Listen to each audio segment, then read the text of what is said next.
progress after a while if you do throw the kid out of practice. Moving on to conclusion here. Obviously communicate.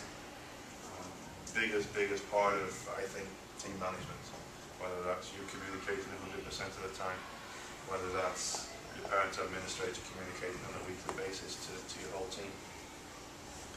Be open for dialogue. I wouldn't recommend email dialogue if it's becoming aggressive and counterproductive. I'd just send an email back asking them to meet face to face. That normally just diffuses it straight away because they don't want to meet face to face. Email's only good for certain things. I've fallen into that trap myself several times. I try to send less and less emails that require a conversation, whether that's a phone call or a face-to-face. Either way, either approach works. Face-to-face, like I said, they'll normally neutralise the situation within seconds, rather than escalating it via email. And be open to change, which is somewhat of a dilemma when I've talked about, stick to your morals and your principles and your goals. But the game changes constantly, and you have to change constantly. Parent makeup on your team changes constantly. Players change constantly as they go through pre-teen years, teenage years, and then on to older life. They grow attitudes and everything else that comes along with it. You need to be able to deal with that. I'm dealing with that right now. What was it? Sweet little girl at 10 or 11. Suddenly at 13 and 14 it's changed a little bit. And you have to approach training, you have to become a little bit more disciplined, you have to become a little bit stricter. Communicating with them is a little bit different than how I used to communicate with them when they were younger. This is being open to change, because speaking one way to one group and one way to another, it's difficult to have the same mentality for everybody, whether that's individual players or teams themselves. Set short and long-term plans for the team. Come back to goal setting. What are obtainable on a weekly basis, what are obtainable on a seasonal basis, what are obtainable on a yearly basis. You'll find as they get into the 11 and above program, most of our top teams, their goal for the season, or our top team, is to win state cup. Well, that's one game out of 12 months. It's a long way to wait if you haven't set goals for seasons or weeks or leagues or whatever, or individual player performance. So goal setting is important. Again, delegate responsibility, more people involved, the easier it's going to be for everybody. Accept failure. I think that's the hardest part as a coach, is accepting failure, but make sure it doesn't happen over and over again, otherwise it becomes stupidity rather than failure. So rectify those problems, discuss them, and move forward, making sure they don't happen again. And the last one, I think that's why we're all here. I've got a final clip which shows coaching and soccer playing and everything else at the highest level.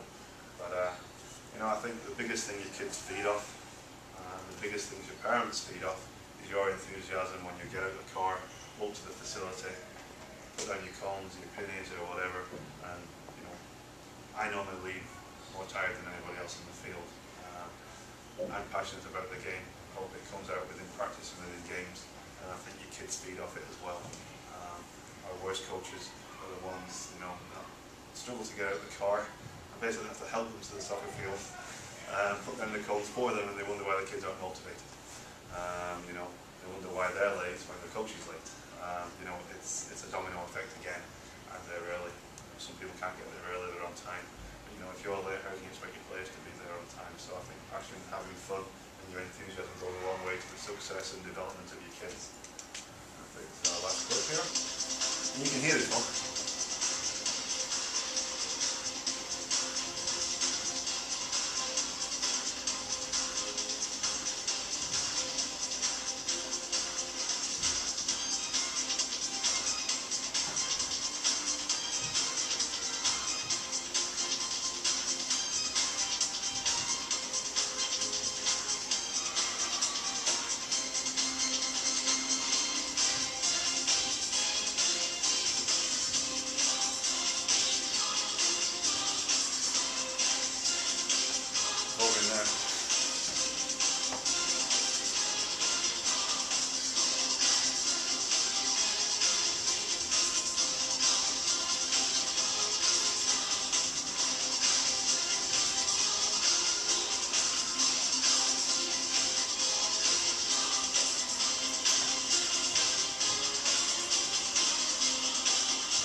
Greg, can you just grab the light? Yeah. Thanks. Questions? Your own concerns, questions for me about it? Try to get through this in an hour so you can get out of here. Done quite well there, 55 minutes. You got that PowerPoint out on the website or anything? Our website doesn't allow it to be on there. The only way I could do it is to download it onto YouTube, and then our website can then download from YouTube onto its system. Don't ask me how that works, but why it doesn't email work.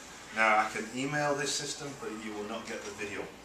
I'm not concerned about the video. Yeah. Okay. I just want your slides in. I can put the PowerPoint presentation on our website for sure, but you'll see that, and you won't be able to play it. Does that make sense? I'm not interested in any of the Okay. video. I just want your So slides. you didn't like the video, then that's what you're trying to say? No, it's fine. The videos are entertaining, of course, but you know, Right. the information is Sure. good. Yeah, no problem with that at all. I Yeah. sent that out to anybody the e-license that wanted it. It just didn't have any video footage of it. Okay. It's called embedding. I'm not a Yeah. computer person. Neither am I, It's don't on that computer. That's how I've been told. It doesn't go anywhere else. Questions? Anything, anybody, any experiences or things you're dealing with? I think everyone's coaches in here. Yep. No? Good. Thank you for attending. Next one, I would recommend trying to get some of your parents here, if possible. It talks about sideline behaviour, how our game's changing, the demands that are put on us personally as coaches and as full-time staff, why referees are quitting faster than they're becoming referees, why soccer's the #1 dropout sport in the country. It touches on those type of things. And the clip there with the parent on the sideline, we've got many of those that highlight what parents don't see until they see it on a TV screen of how they actually are and how it affects the kids. It relates to the coach abusing the kids, it relates to the parents abusing the kids, and then there's footage of how the kids feel after this has happened. Again, it's coming from the English FA as well, the studies that they've done, so hopefully you can bring some people into that. Yeah. Lost my PA in the fall, and I've tried unsuccessfully with my parents 2 or 3 times to see if somebody would pick up the responsibility. Right. I think that's hard, Mike, with a parent coach, because they expect you to do everything. Yeah. For a paid coach, they expect you to coach. Yeah. It's unfair, but I'd say, you know, I can't do it on my own. Do you want the season to be a success or a failure? It's yes, Greg. Don't be shy. Just go to them and say, hey, what are you doing? Oh, I have.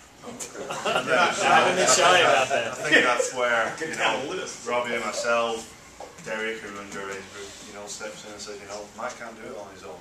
This is the guy that stepped up and dedicated 60 hours a year to coaching. You know, we can't afford to spend another 25 hours on schedules or tournaments or whatever. And you can break it down in hours. But again, for more than, like I said, if nobody wants to step up and be the PA in theory, that PA has 10 responsibilities. Yeah. If you could delegate those 10, then somebody's not overwhelmed. Once the season kicks off, it's really only tournaments and communication to a certain degree and whatnot you're practicing.